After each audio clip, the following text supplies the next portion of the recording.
General Thaxvel had seen the fury of 1,000 worlds, but nothing had prepared him for what he witnessed on the human colony of New Geneva. The memories still haunted his dreams.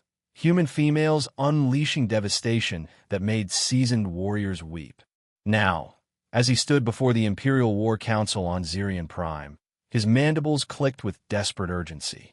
"You must reconsider the Terra assault protocol," he pleaded, his scarred carapace gleaming under the chamber's harsh lights. Supreme Commander Zorvik dismissed him with a wave of his massive claw. "General, your fears are misplaced. Our intelligence indicates human females are primarily caregivers and nurturers. They pose no military threat. That," Thaxvel said grimly, "is exactly what makes them terrifying." The War Council erupted in chittering laughter.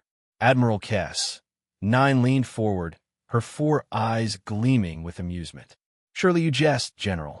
Our psychological profiles show human females prioritize offspring protection and domestic activities.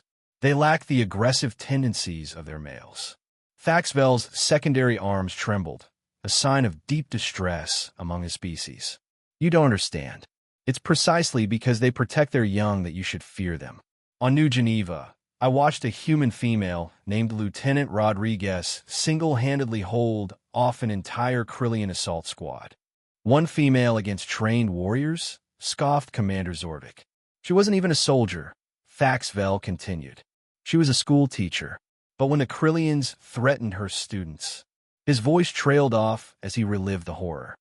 "She improvised weapons from playground equipment, turned a swing set into a ballista, used finger paint to create chemical explosives. The Krillians called for reinforcements twice." The council members exchanged skeptical glances. Admiral Kess, 9, pulled up tactical displays.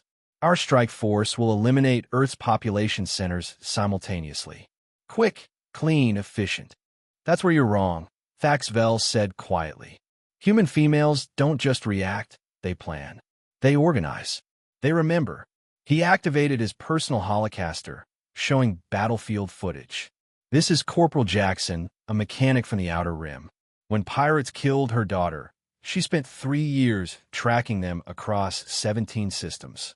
The hologram showed a small human female methodically dismantling a pirate stronghold using nothing but salvaged parts and pure determination. Where others saw a grieving mother, Thaxvel saw a force of nature unleashed.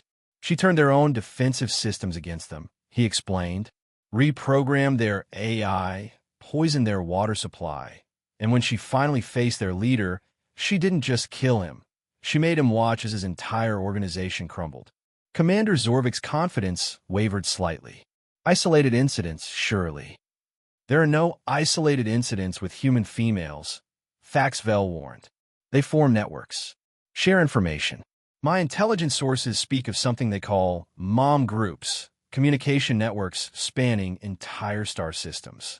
They track threats, share resources, and coordinate responses across impossible distances." He showed another recording. Human females on a dozen different worlds simultaneously sabotaging Imperial supply lines, having somehow coordinated their efforts without any detectable military communications. "They don't follow conventional warfare doctrine," Thaxvel continued desperately. "A human female named Martinez once ended a planetary siege by convincing the enemy commander's mother to call him home for dinner. Another one, Petrov, stopped an invasion by organizing a bake sale that somehow bankrupted the invading fleet's financial backers." The War Council fell silent as the implications sank in. "And if you kill their children, their mates, their families..." Thaxvel's voice dropped to a whisper. "There is no force in the galaxy more terrifying than a human. Female with nothing left to lose and all the time in the universe to plan her revenge." Supreme Commander Zorvik hesitated, his claws hovering over the attack authorization. Too late. The communications array lit up with incoming transmissions from across the galaxy. Human females on every Imperial world had simultaneously begun what they called resistance activities. The Galactic Empire lasted another 6 weeks. The human females had been planning for months.